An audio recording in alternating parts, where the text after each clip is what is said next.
news and try to catch up with what's going on, what's been going on the last couple of weeks.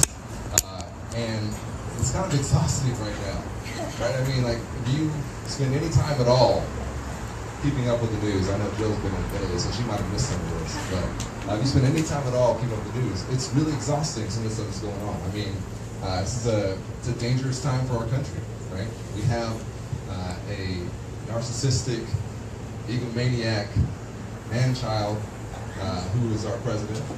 And I don't really say that with any relish, to be honest. Like, I wish I didn't have to say that. But what we're seeing coming out of this White House is just a continuing pattern of not only divisiveness, but just this kind of like immature, just crap, right? That is an embarrassment to us as a nation, to the rest of the world. And what ticks me off the most is that there are people who need our help, who need us to be doing things right now, and they don't have time for all this nonsense that's going on with Donald Trump. I don't know if you've seen recently, I've been asked to go on MSNBC a couple times and had some stuff in the press about these protests at some of these NFL games. So for those of you who don't know me, I grew up here with the Dallas, went to Hillcrest High School, ended up playing in the NFL for 5 years, and then becoming a civil rights attorney. I've done civil rights work and worked in the Obama administration. And so I've been asked to speak about some of these things. And what I say is I wish that we didn't have to talk about it, you know, because there are so many other issues that I think are more pressing. You know, we have a healthcare crisis here in North Texas. We're 1 in 5 people here who don't have health insurance. We have so many people here who are having a hard time with this economy, not quite reaching them, our recovery from this recession not quite reaching them. We need to do so much more in our education system. I wish I didn't have to talk about players kneeling and attacking them, but we do. And I think it's really important that we do, because this is a fundamental American right. And what I've been saying is, this is not about the protests have now become about whether or not we're allowed to express ourselves, whether or not your First Amendment rights can be dictated to you by the President of the United States. You know, whether you agree or disagree with what the players are doing, I think we all as Americans should agree about their right to do that, right? We should all agree that they have the right to do that, that they have the right to express themselves. And what I would love to see us do, instead of retreating reflexively to our corners, Democrats on one side, Republicans on the other side, is maybe look at what the players are trying to get us to talk about, maybe consider what they are trying to raise, some issues they're trying to raise, because you know, I played with some of these guys. I know a lot of these guys who are kneeling, and some of them are thoughtful guys who do great work in their community, and they're trying to raise some issues that they think that we need to be talking about, whether that's police brutality or racial inequality in this country. They feel so strongly about it that they're willing to put their jobs on the line, because we don't have guaranteed contracts in the NFL, and the owners have a lot of control over your career. And so this obviously matters a lot to these young men, and they are all entirely very young. And to have the President of the United States single them out, attacking them the way he has, to me, this has now become about what kind of country are we going to be? Are we going to be a country where we let the president do that, where we have the president dictating what kind of speech is acceptable and what's not acceptable? Because you know, in this country, we actually don't mandate certain shows of patriotism. What we want to do, I think, is inspire patriotism in one another, so that you want to stand up, so that you want to put your hand on your heart, because you know all the opportunities that you've had here, or you know the promise of this country. And so I think the players are challenging us. I think they're challenging us to live up to the ideals of our flag, what our flag represents. I think they're challenging us to live up to the ideals that our military is defending. And so it's important to me now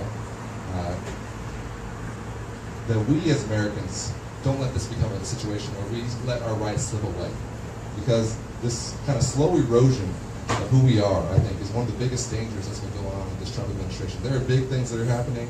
There are the actions on repealing the Clean Power Plan, which we just saw today, or trying to repeal the birth control mandate.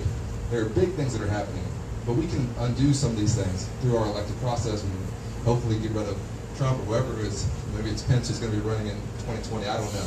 Right, but we can undo some of that. But it's this erosion of our rights that I think is a really serious risk right now, and so that's why I've been standing up and talking about it. That's why it matters a ton to me. And I just wanted to share some of that with you because it's been on my mind. And we're approaching kind of like the 6th month that I've been campaigning here in North Texas. And as I've been going around, I've been struck by how much you guys have not given up despite all of this nonsense. I've been struck by how the people in North Texas actually still think that we can do big things. They still think that we're capable as a country of doing great things. I think that what we are worried about, though, is that we don't think that our elected leaders think the same way, right? I think that we're worried that our leaders have reduced their offices, these small little things, personal battles, trying to take care of their lobbyist friends and their special interest friends.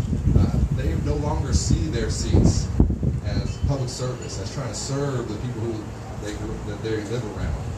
And that's my biggest problem with Pete Sessions. My biggest problem with him isn't just his politics, which I disagree with on almost every single issue. My biggest problem with him is his disconnection from this area and how I don't believe that he cares about what's going on in your life. And I'm running for Congress because I was born and raised in this district. This is my home. I want to see us have a member of Congress who will represent us. And I want to see us have a member of Congress who will come and explain themselves to us, who will say, this is why I voted a certain way, who will come and tell you, this is why I'm voting this way. And even if you disagree, at least they'll have the respect to tell you that. We just finished August. We had an August recess in Congress. Most of the members of Congress around the country went back to their districts and had town halls.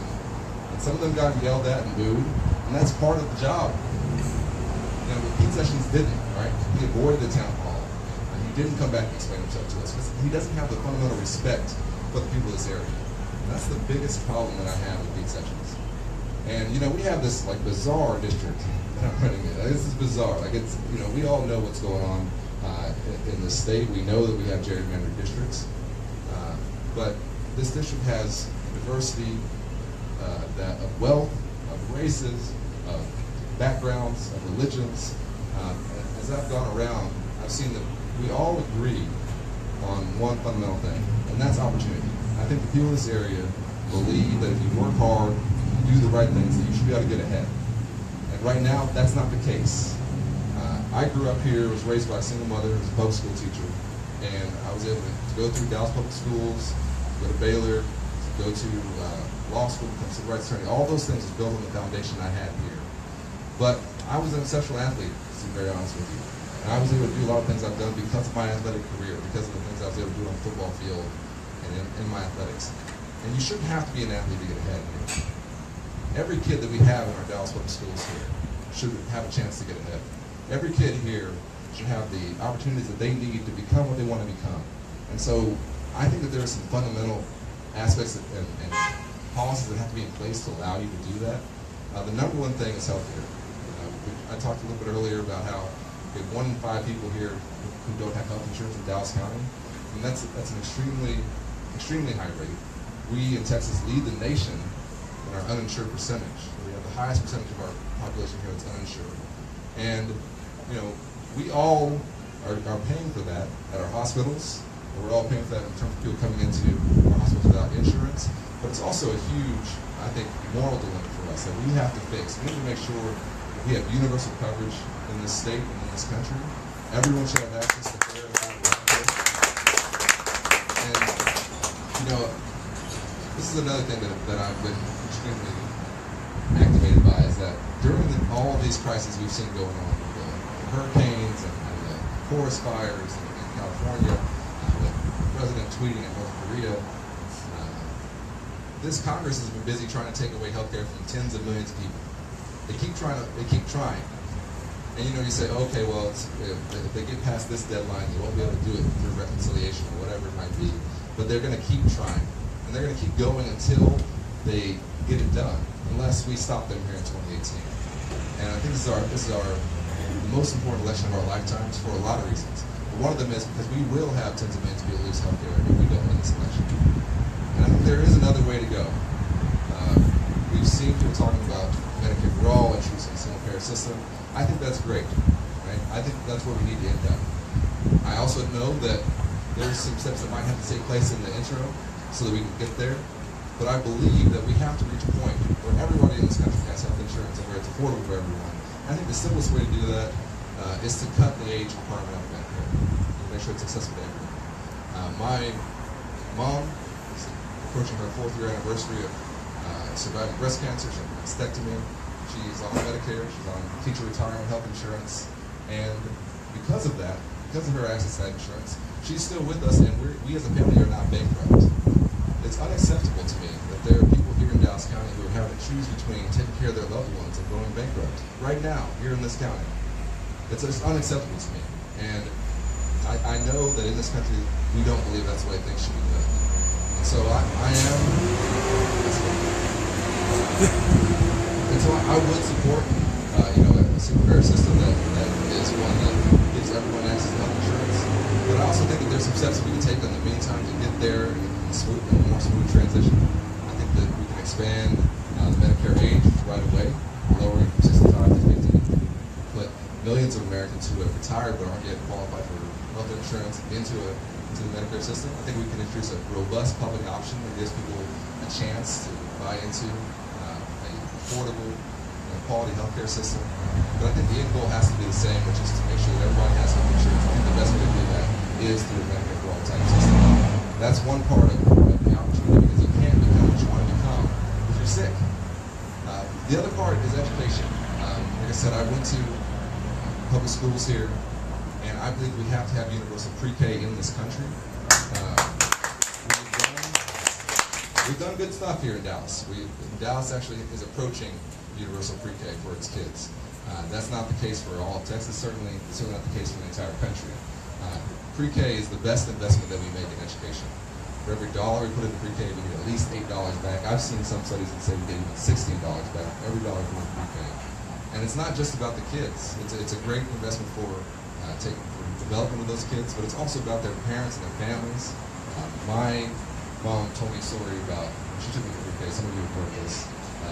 One day, she dropped me off when I was sick. And I asked her, Mom, why would you do that? Because I think I had chickenpox is what I had, I think. And she was telling me a story about how she took me in. And I said, why would you do that? She said, well, I had to, because I didn't have anywhere else to take you.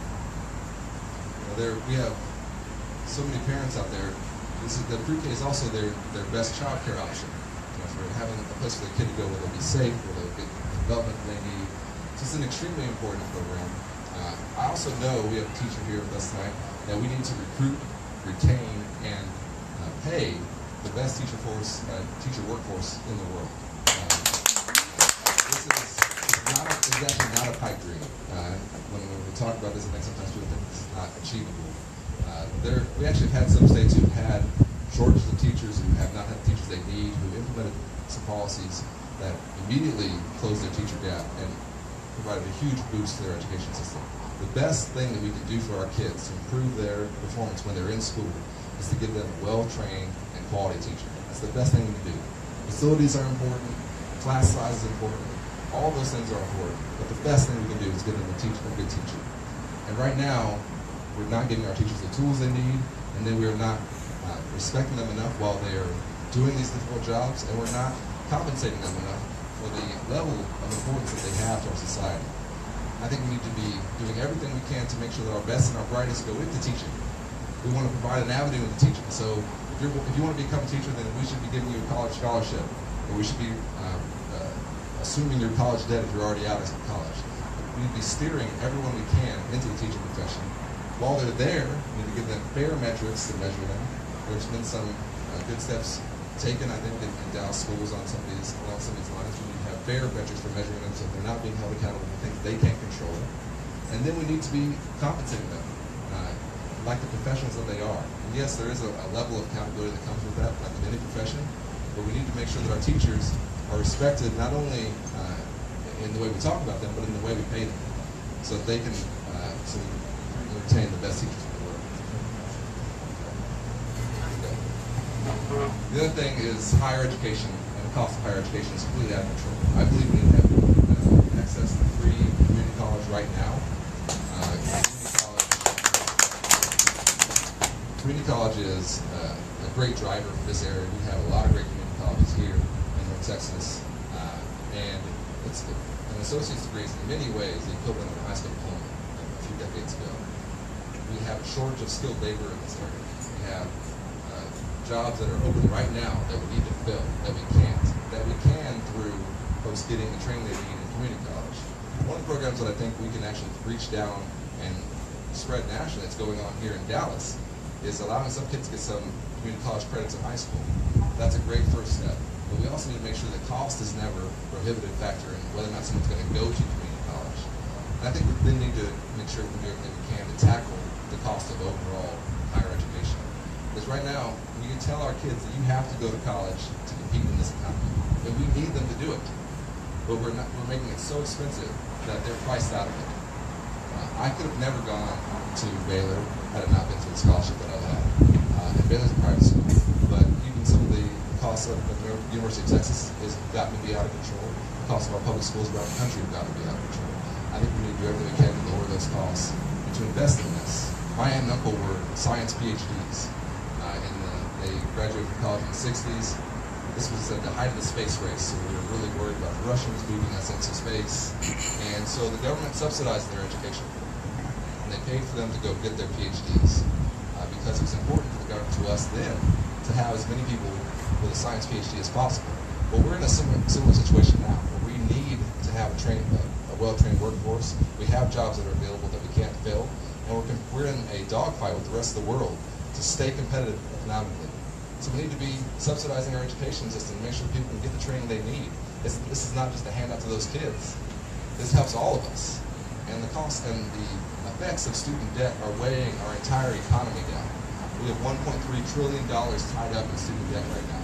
It's the second highest source of individual debt in the country. It's weighing down our young people. They're putting off starting a family until later in life. They're not buying a house till later in life.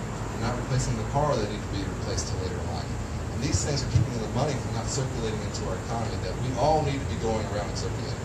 So whether or not you have student debt or not, this affects you. And it's an important part of giving people an opportunity so that they're not priced out of going and getting the training they need. And the other thing, of course, is our economy here. I believe that North Texas should be the best place to start and grow a new business in the country. Right now, we're looking at Amazon is considering us, right, as maybe a second North American headquarters. And there are some things that are in the way of that. One of them is the bathroom bill, which is a state issue, but still, I think we need to have people in Congress who will stand up and fight against stupid legislation like that, because I'm sure there'll be some version of that will come through Congress at some point. Other things, though, is that we don't have a skilled enough workforce here to fill some of the jobs that Amazon might need. And this is something that we can actually rectify very quickly. The other thing is that we don't have access to the public transportation here that Amazon is maybe looking for ideally in one of their locations for this. Listen, we have crumbling infrastructure in this area. We have bridges that need to be repaired. We have highways that need to be fixed. We have public transportation, like I said, that needs to be invested in. We need to have an infrastructure rebuild in this country.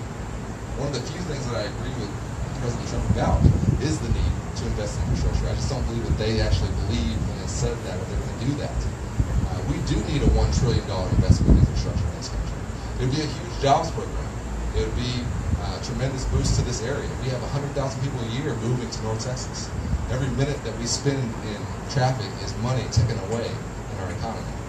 We can alleviate some of that, and we can give people better access to the jobs that they need, give them the ability to go to their workplace, wherever it might be here in the North Texas area, that we can invest in our infrastructure. It's an extremely important thing, and it's something that I see not getting done, and I think we can do something about that here in 2018. And to go back to where I started, 2018 is not just about politics anymore. This is not just about Democrats versus Republicans. This is not just about Pete Sessions versus me, or whoever the Democratic nominee will be.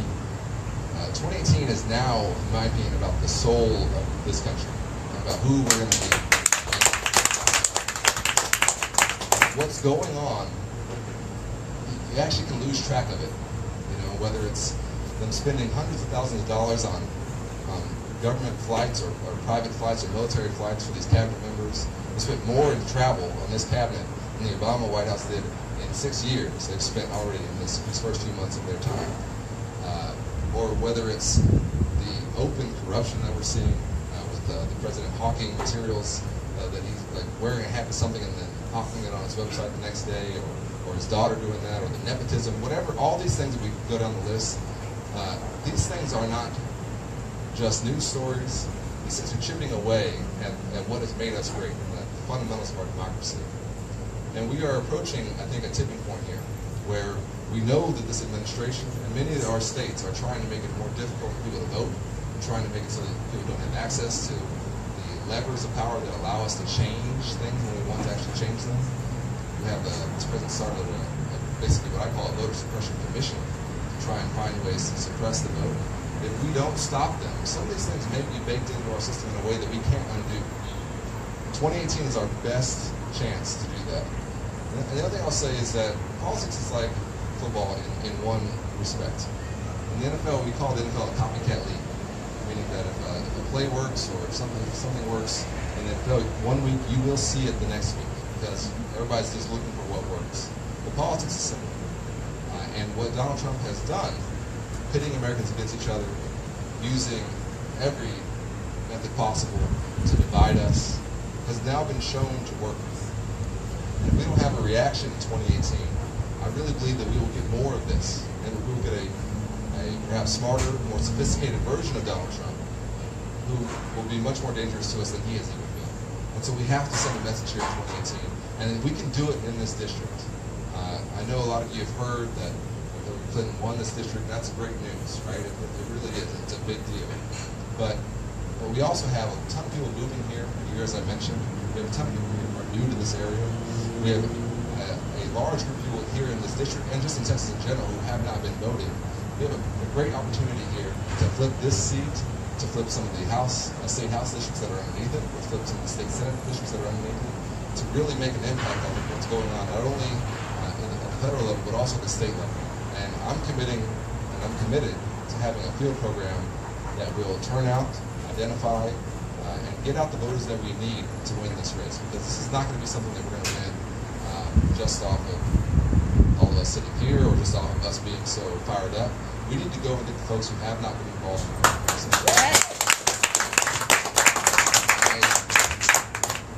I think I am the only candidate in this race who can walk into any neighborhood in this city and say, I've lived your experience. I went to the schools that you went to. I was raised by a single mother.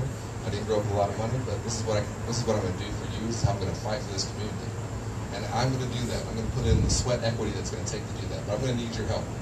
And so I always say at all these events, you ask me, how am I going to do this? Well, I really think that the question is, how are we going to do this? Like, how are we going to retake this district? How are we going to get out there and make the change that we want to see happen? My former boss, President Obama, always said that you are the change you've been waiting for. Right? There's nobody else coming. There's no superhero who's going to come save us.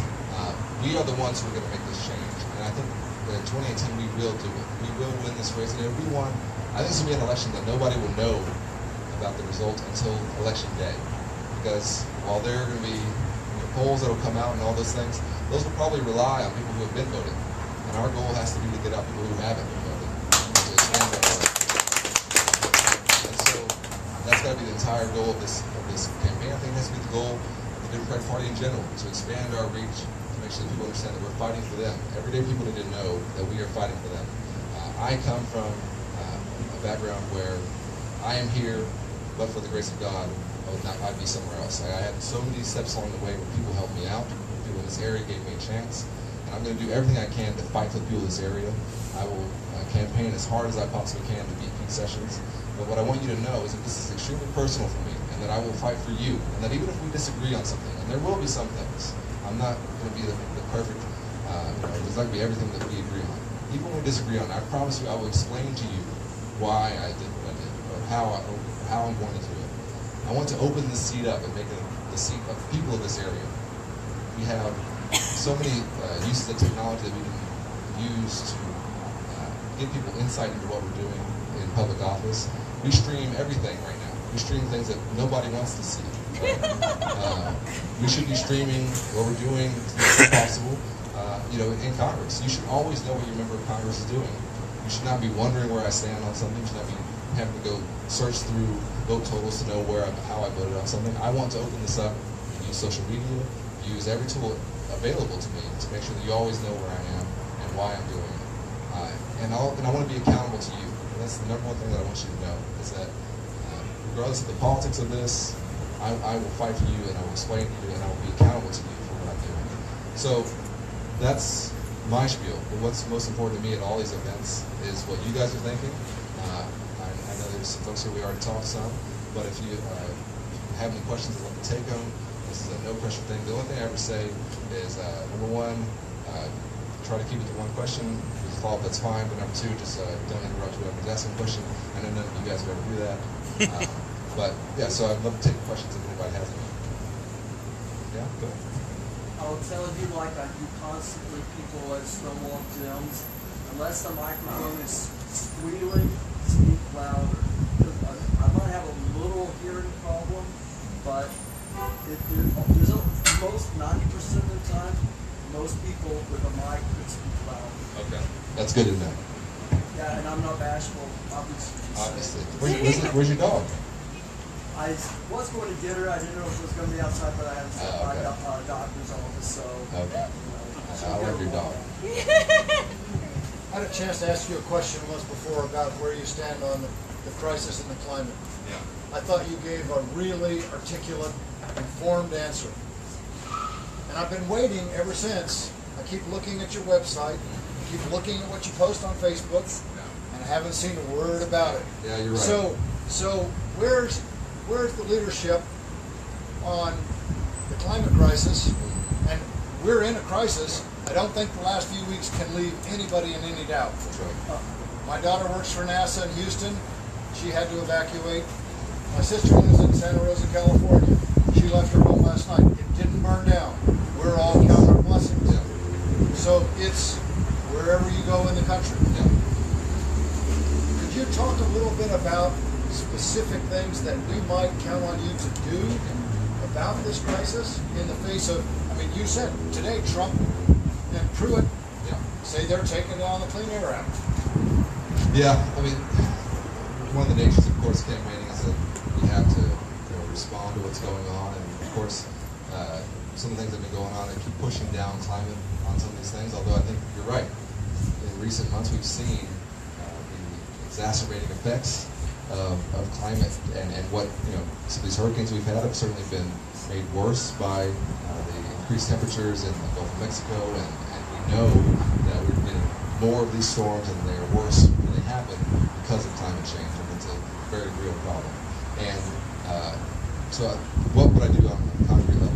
Number one, I think this is a huge business opportunity for this area, as we've talked about before. We should be leading the green energy revolution here in North Texas, right?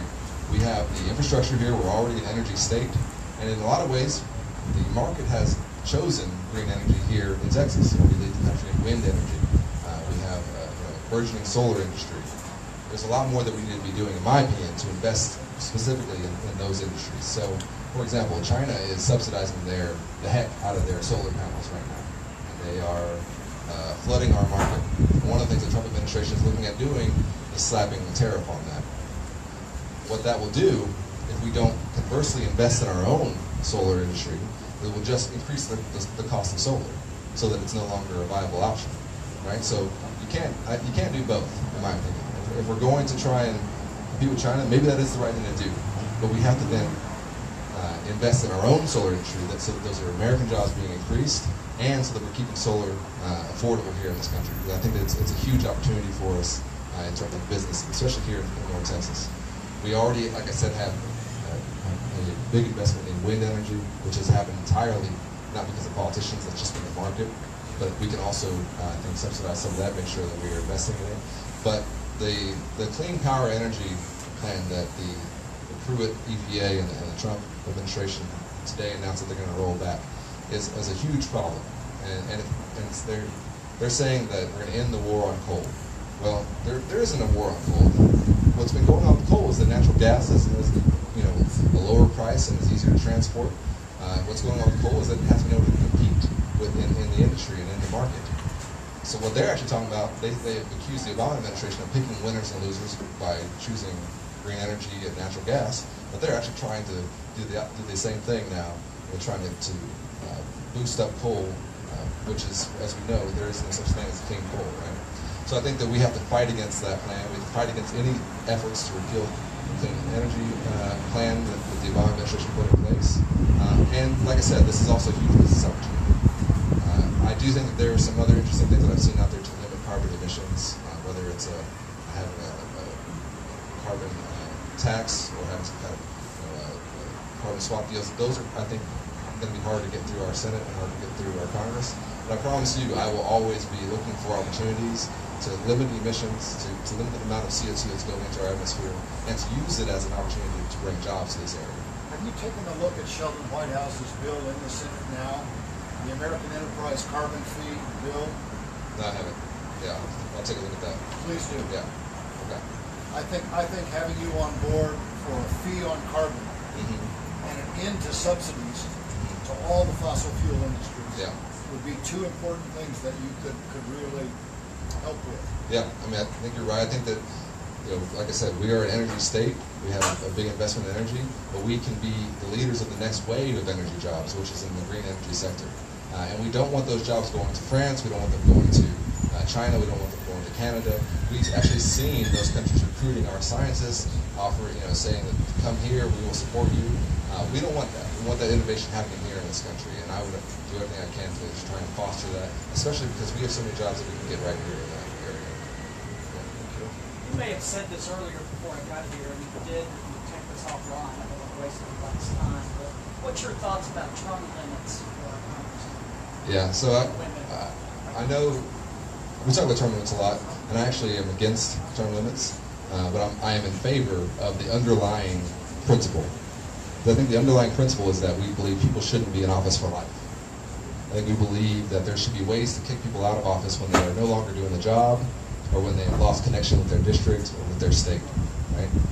So, for example, I don't believe that John Lewis should be kicked out of office because he's been in Congress for so long that we should limit his term there. But if you lose your connection to your district, if you're no longer adequately representing it, which I think Pete Sessions has done, then you should be able to be kicked out of office. So what can we do to reduce the benefit of incumbency? Well, this is where I think we get into reforming the way we elect people. So I think we need to have campaign finance reform and public financing of elections. Right? So one of the biggest benefits of being an incumbent is how much money you can raise and how easy it is for you to stay in office due to that, because of some of the industries that can then support you because of the votes that you've cast. We know that Pete Sessions has cast a lot of votes in favor of a big industry here in this area. He will raise probably unlimited funds in this election. That's one of the parts of defeating him that makes it very difficult. Having public financing of elections will reduce that benefit, will make this into who is the right person for that area. Right? The other part of that, of course, is ending gerrymandering. We have to end gerrymandering in this country. One of the reasons we can't get rid of incumbents is because they draw their own districts. So I believe that voters should choose the representatives. Representatives should not choose their voters, right? And I think that certainly some of this is going on at the state level, and we know that there's that. But I think that we need to have leaders in Congress and national leaders who will call out what's going on, who will fight against gerrymandering, who will try to put an end to this. I believe we need to have an independent, nonpartisan committee that draws our districts here in Texas. Other states have adopted this. It's been a benefit to them, and it's also increased the responsiveness of their members of Congress to those areas. So the underlying principle of a term limit, I agree with, which is that you shouldn't be in there for life unless you are continuing to do good work. Then maybe you should be able to stay. But I don't agree that we need to artificially cap how long someone's been in office. I think it's actually a process defect that we're trying to get around and say, okay, well, we're not able to get rid of these people, so let's limit them. Some states have actually implemented term limits and have had to repeal that because they lost so many experienced legislators that didn't know what they were doing, right? And so I think that there are some people who we need to get rid of, certainly, who need to go. I think Pete Sessions is one of them. But there are others who I think have maintained that connection who we shouldn't artificially limit. I think that's probably one of the best answers I've heard, and I don't mean to offend anyone saying that. I think it's been more of a kind of a Bernie Sanders approach, like we need term limits. But wouldn't you just say something like that? If that's not like Sister Mary, whoever making the whole class write something bad, just assumes that everybody, can get corrupt. And I think that is such a narrow-minded way to look at it, because you get rid of some good people. So yeah, finance reform, would be good. like that. We need things that intelligently solve things rather than just a swath across the page. Well, I understand the principle. I really do. I get the idea. And we have a voting issue in this country where even in a presidential year, we only have 55, 56% of eligible voters even coming out to vote. And part of why people aren't voting is because they've lost faith in the system. They believe the system is rigged, that it doesn't work for them, that it's corrupt, and that it doesn't matter if they vote. And those things, I think, also speak to the same impulse for term limits. And I think we can address them by removing the corrupting influence of money in politics and by making sure that voters are actually having a chance to pick their representatives instead of the other way around. And those are going to be tough fights because, listen, there'll probably be like one vote in Congress, and it'll probably be me for like public financing of elections because everybody there, they would probably think that this is part of their benefit of why they're still there and how they can stay there for life. But one of the things we need to do in this country is start introducing these ideas because sometimes ideas sound kind of crazy when you first talk about them. It sounds like that's something we can never get to, but then as years go by and you keep introducing them, keep fighting for them, they can become law and you can be surprised by them. And I think having public financing of elections, all the studies I've seen have increased the number of women running for office, increased the number of people who aren't millionaires running for office. Almost every member of Congress is a millionaire right now, and it would increase the diversity of the people running for office. These are all things that we need to increase to also increase the number of people voting and to increase the faith in our system. And so I think it's a fundamental issue in this country. We need to do so much more to make it easier to vote and to encourage people to vote by making sure that they don't think it's a corrupt, rigged system. So I have a question that I've never asked and it just occurred to me. I do believe that the only way we're going to win the election is that if we get people out to vote that haven't previously voted. And frankly, I don't believe that it should be the candidate's job to do that. I believe that it should be the local party's job to do that. And I'm just going to be really out there and say I believe that the Dallas Democratic Party is not succeeding at that currently.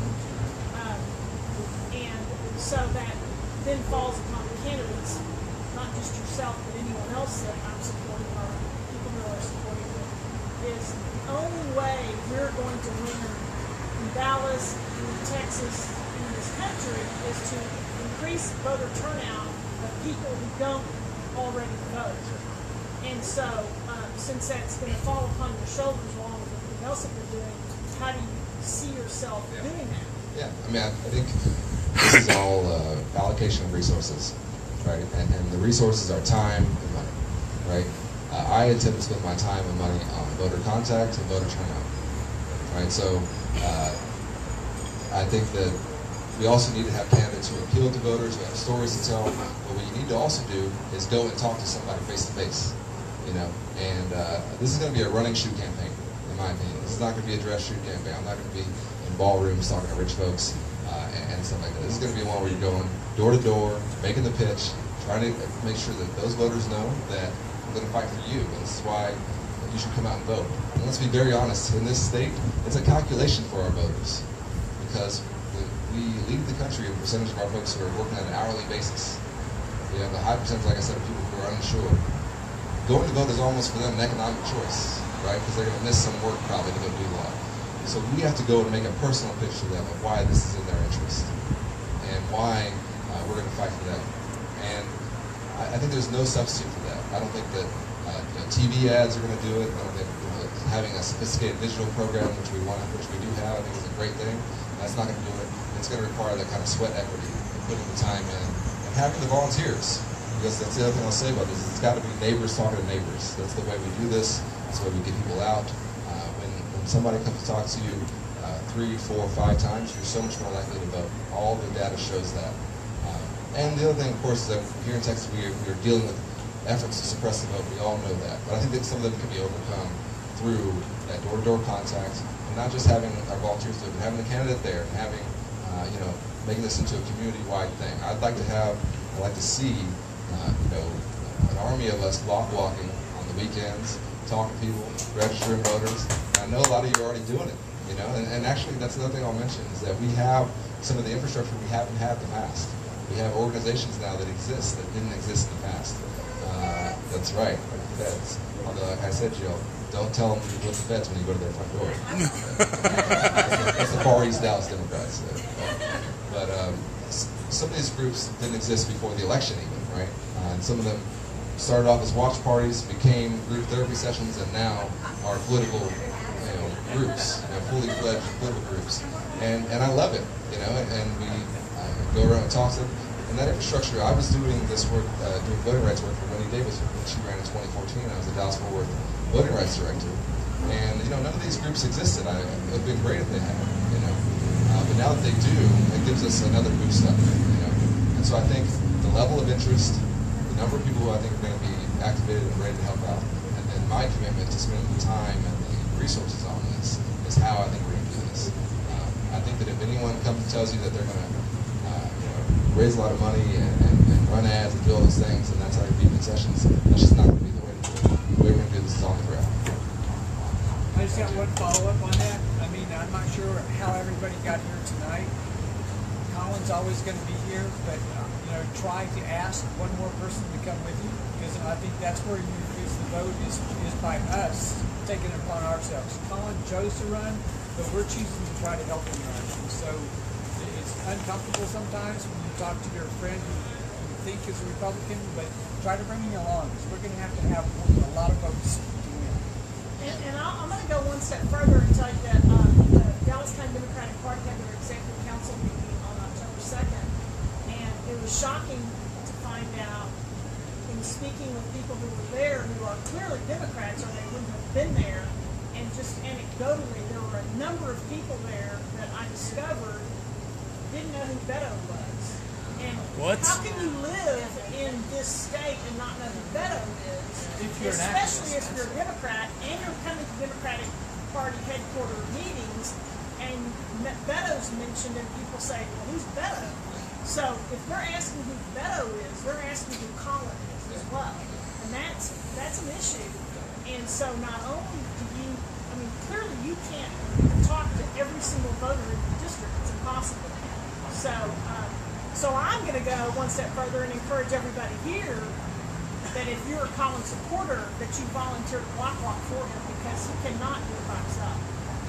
Oh, you're right. The party infrastructure is not there for us at the statewide level, at the local level. We're going to have to create it ourselves, and that's okay. We can just go ahead and show them the way, right? So I appreciate you. Should Democrats across the country, both elected and non-elected or in close races, take PAC money if they feel they really need it to win? Yeah, I think that PAC money is should Democrats across the country, elected and should Democrats across the country, both elected and unelected, right, take PAC money if they feel they need it to compete? Is that the question? Yes. Okay. So I actually think this is a good question. I know that Beto has raised this a lot, and he's brought a lot of attention to this. And I do believe, of course, in the corrupting influence of money in politics, and I believe we need to have campaign finance reform. What I will say is that not every PAC is created equal. And there are PACs that exist that are driven by individual contributions, that are driven by concerned citizens trying to push for an issue. I think of the AFL-CIO or Planned Parenthood, or there are so many other groups out there that exist to push for important issues that matter to their membership. And so what I'm committed to do is never take corporate money or any kind of dark money. I'm unalterably opposed to that. But I don't think that every PAC should be lumped into those groups, right? And the other thing I'll say is the good news is you don't have to worry about it because they're not going to come and ask me. Right? I'm the guy talking about public financing of elections, that we need to do something about our climate crisis, that we need to have universal health care. I'm unlikely to be approached by some of the PACs that I think are most concerning to some folks, right? But I get the principle. And again, this is about, I think, the underlying issue that people have, which they think that our system is rigged and that it's a corrupt system that's not working for everyone, right? And so I think we need to demand from our candidates that they stand up to this, and they be willing to go into Congress and go into the Senate with Beto and vote for the steps that will address some of these issues. Citizens United is a huge, huge mistake for this country, right? We have poured unlimited corporate funds and dark money into our politics. We honestly don't know where some of these ads came from. We're still finding out, right, from this 2016 election. where some of these things are coming from. And all of this has been, that door was opened, of course, by that ruling. I think we should have a constitutional amendment to overturn Citizens United. And the only way we're going to do that, right? It might sound crazy now, but so did, suffrage for women. Not that long ago. So did equal voting rights for African Americans. Right? Like some of these things sound crazy initially, but if you fight for them and you make them a priority, and if you demand that from your people who are running for office, you can get that done eventually.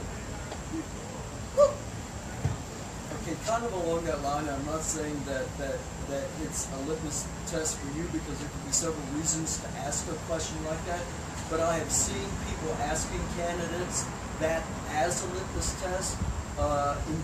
For the 2012 election, Obama was asked that.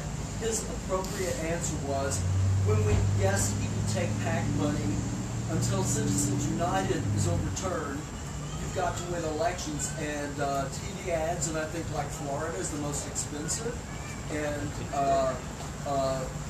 so you got to address where it's coming from. But and the young Democrats wanted, no one's to take from fossil fuel companies. Well, they didn't specify, is that oil, gas, coal, or what, and they had no plan to replace the hundreds of thousands of dollars that Democratic candidates get from them. So, yeah, you've got to, take money and win and then return it. Kind of along those lines of what Terry said, and I appreciate your perspective, because today was the third time I heard an African-American man say, after the election, what I heard two others say, one immediate after, that Democrats take our votes for granted or expect that they would get them. And they need to come and tell us what they would do for us. And I'm thinking, as if Republicans are going to do anything for you.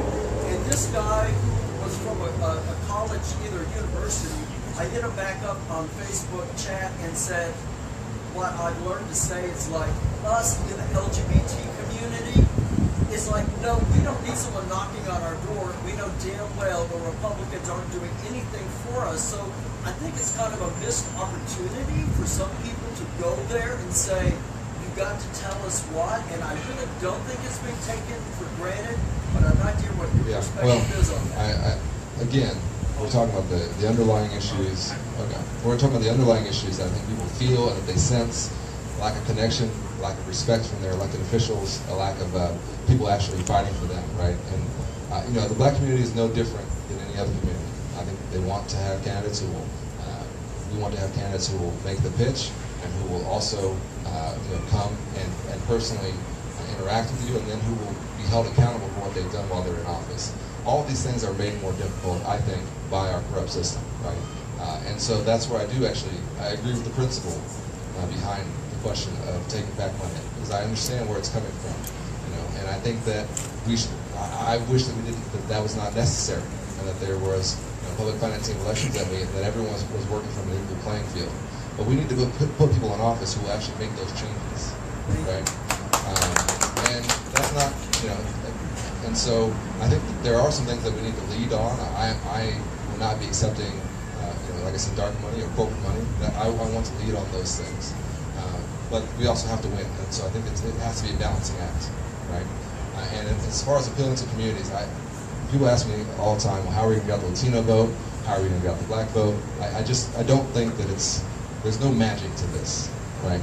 This is the same politics that it is for everyone, which is you have to have policies and candidates that appeal to a community. You have to go and make that pitch personally, and then you have to turn out the voters with a get out the vote program, just the way you would with any other community. This is no different, right?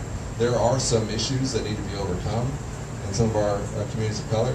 I've worked in these areas. I've spent a lot of time on some of these issues. I know fully well what they are, but the overall approach has to be the same. There's no need to change who you are, to try and adopt an accent, like some politicians do, or to make up parts of your story, or try to elaborate on something and pretend like you know someone's pain. The authenticity is important, and talking to people like adults is important, and it doesn't matter what community they're from, right? And so I plan on doing that in our communities of color and in our just in this district in general. Just making sure that everyone knows who I am, where I'm coming from, and talking to them like adults. Because voters are actually, I think, a lot smarter than we give them credit for. So, all right, let's take one more. All right, I'm not going to ask you the pork belly question this time, so you get lucky this time. But we talked about that one. I know. You had a good answer. I did see you at the DACA protest, and I had a question that it's quite personal to me because I'm an immigrant. I don't look it because I'm white and I talk like this, but I've only been here 8 years. I'm fortunate that I don't get discriminated against because of the way I look and talk. But we have 800,000 DACA recipients and 11 million, and I hate the word undocumented because they're human beings.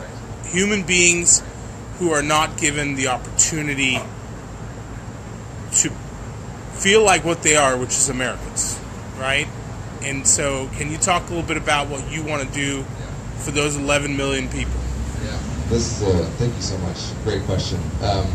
This is also really timely, of course, with the deal that the Trump administration has put forward, saying that, okay, we'll give you the DREAM Act, and you give us all of these, racist policies and these crazy immigration policies. If you build this wall, if you help us do a mass deportation program, then we'll give you the DREAM Act. Dreamers should not be used as a bargaining chip.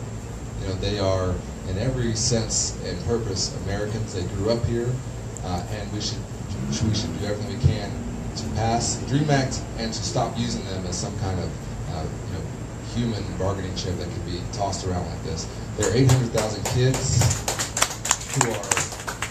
who are living in fear now of possibly being sent back to a land they don't know and that they have not lived in anything near their adult life. And most of them are, because of the rules that are in place to be part of DACA, as we know, to be working, to have not had any criminal record, to have been brought here at a young age. They are contributing to our economies. We have, I think, 20,000 teachers here in Texas who are dreamers, who we need. We have a shortage of bilingual teachers. We shouldn't be kicking them out.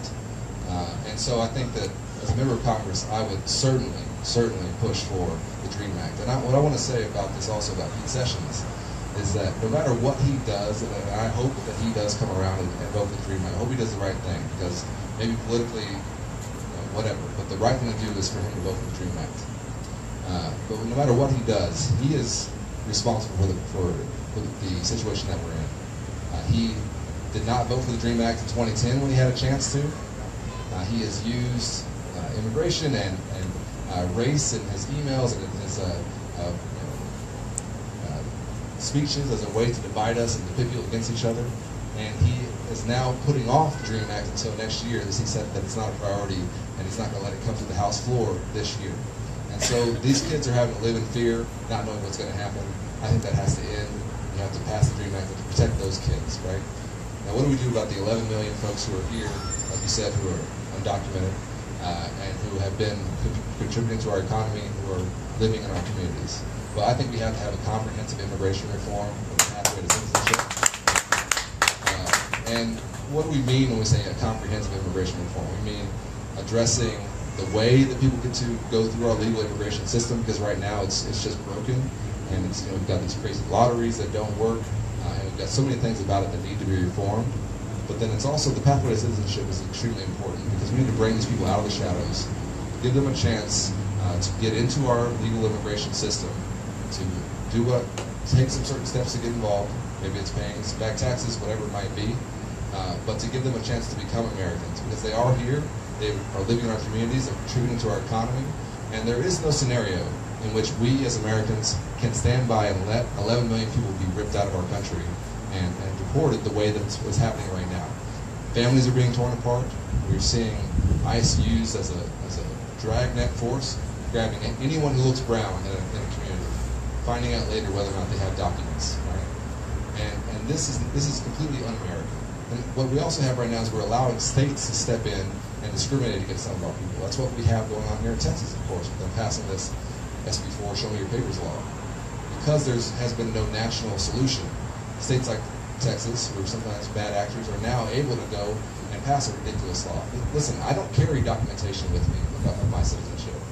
If I get pulled over and asked to prove it, I'm not sure I'm going to be able to do that, right? And there are millions of Texans who are in a similar boat, and it's un-American. We don't ask for papers in this country. We don't say, hand over your papers so you can come across this borderline here. That's not how we do that here. This is a free country. We believe in, especially here in Texas, we don't believe people messing with us, right? And I just think that the entire thing to me is anathema to who we are as Texans. Growing up here, we've always been a diverse city. We've always been a diverse area. We've always had a lot of Latinos here, Anglos here, African Americans. This has always been a diverse area. This whole thing, pitting us against each other and trying to say this is the immigrants' fault or it's their fault they're taking your jobs, this scapegoating has to end. We have to address this head on. And so I think there's two sides to this as I see it. There's the policy side to it, comprehensive immigration reform, the DREAM Act, and there's the rhetoric side of it. We have to stand up to the rhetoric too, because the way that they're pitting us against each other, the way that they're saying that what's wrong in your life is because of this brown person here or this immigrant there, this has a deep and resonating effect in our society. We're seeing the number of hate groups have skyrocketed under this administration. We've seen people actually killed in our streets for protesting or counter-protesting, a white supremacist rally. We have Nazis marching in the streets of our cities here. This is unacceptable. And the only way we're going to be able to turn it back is to have leaders in Congress who will stand up and fight against it. And Pete Sessions won't do it. Whether or not he agrees with them or not, he won't stand up to them. And so he has to go, in my opinion. And I think it's extremely important. So, please leave it there. I'll hang around. You guys can talk to me one-on-one. What I want to say is thank you all so much for not giving into cynicism, for not giving up, despite everything that's going on. Thank you for coming out tonight. We will be going into this fall doing block walks and asking you to come out and maybe get deputized to become a voter registrar so you can register voters, helping us go into our communities where we need to register folks, getting ready to turn people out for this March primary. So I hope when we send those emails that you will come. And like I said, thank you so much for coming, and I hope that I can see you get at one of our other events, like maybe it's like Grand Friends. So, thanks.